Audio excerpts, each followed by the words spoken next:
I'm looking at scripture because I'm in a bit of a bind. And I found myself in a situation which happened to me many years ago, which I thought I had fixed. And I'm not talking about a sinful situation. I'm just talking about a very neglectful situation where I have done something I should have not done. Again, I emphasize not sin.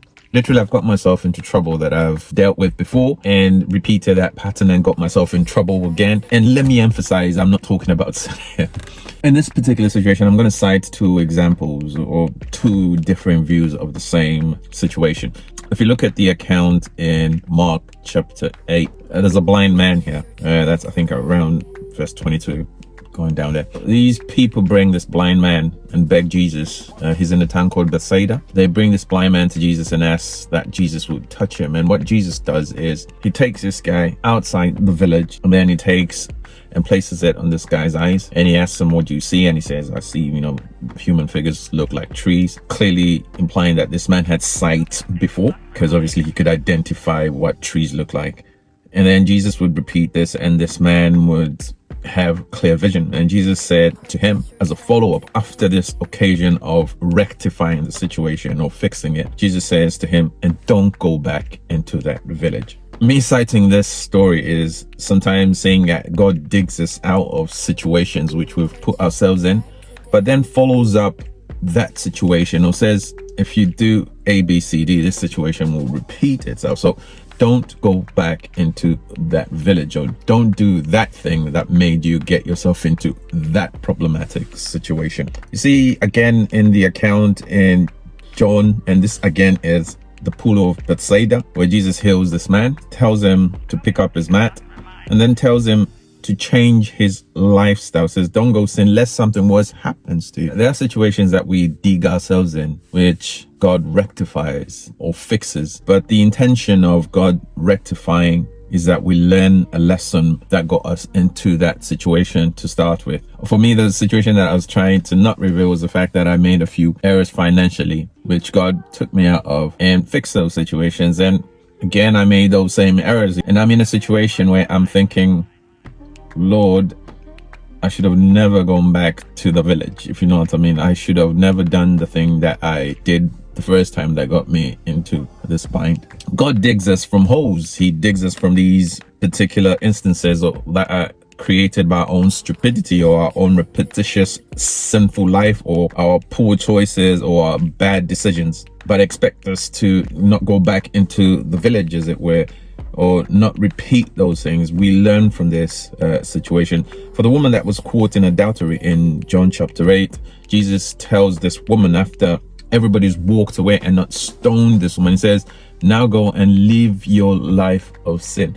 There's always things that we ought to do after God has dug us out from these situations. And if you look at what Jesus does after he's healed these individuals in the scriptures, is that he always has something additional to say after the breakthrough, after he's liberated us, after he has taken us out from this miry clay, from this situation that we find ourselves. There's always something that is additional in terms of a change of lifestyle. Don't do this, go and preach, do A, B, C, D, but there's always something that accompanies the miracle. And for me, I find myself in a situation where it seems I didn't learn from the first time that this particular incident or this particular thing happened to me, and I've literally gone back into the village associated with a situation that I shouldn't have allowed myself to dig myself back into. Matthew 12 is similar as well, where he talks about how when a spirit is cast out, it will go and roam these dry, arid places. And if it finds nowhere to rest, it will come back with 7 spirits and inhabit that place where it had left. And the situation would be worse than the first time it occurred. Again, it's where that place was left not cleaned or not attended to or not dealt with. And this spirit returns and occupies that space. The end bit of that situation is normally worse than when it started. So I'm using these scriptures as an example to say that when God has dug us out from these situations, we need to do things differently so that we don't find ourselves back into those situations.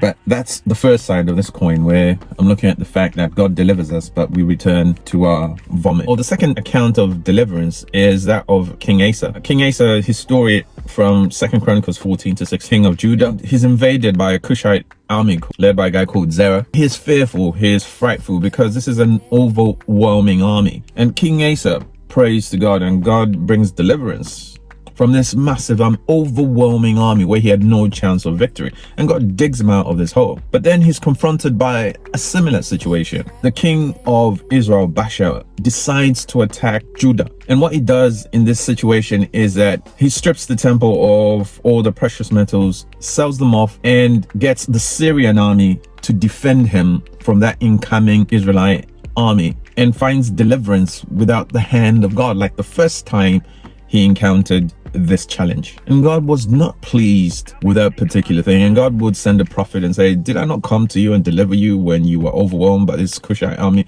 But when a similar situation occurs in your life, you sought to find help from somewhere else instead of relying on the Lord again.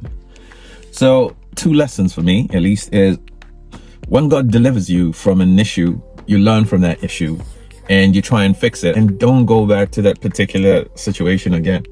If and when you are confronted by that similar situation, your reliance still continues to be the Lord your God. That's the kind of situation I'm in, where I have reverted to my vomit, and I know that I'm not going to sort this one out on my own again, because I know who I have believed in. As a matter of fact, there's a scripture we quote. There's an isolated scripture, but it describes what the prophet says to Asa when he starts to trust in mankind's deliverance instead of God's deliverance. The eyes of the Lord run to and fro the earth to strengthen those whose hearts are fully committed to him. So God is looking to deliver you, but what he's looking for is your reliance on him to get you out of the mess that you've got yourself into. So that's my prayer, that's my belief, that God's gonna dig us out of these holes that we find ourselves in, these self-destructive things that we do. God is looking out to deliver us, and the only thing he demands from us is our commitment.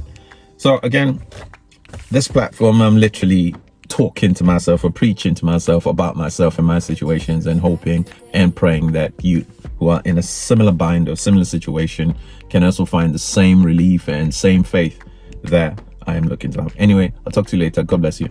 Bye.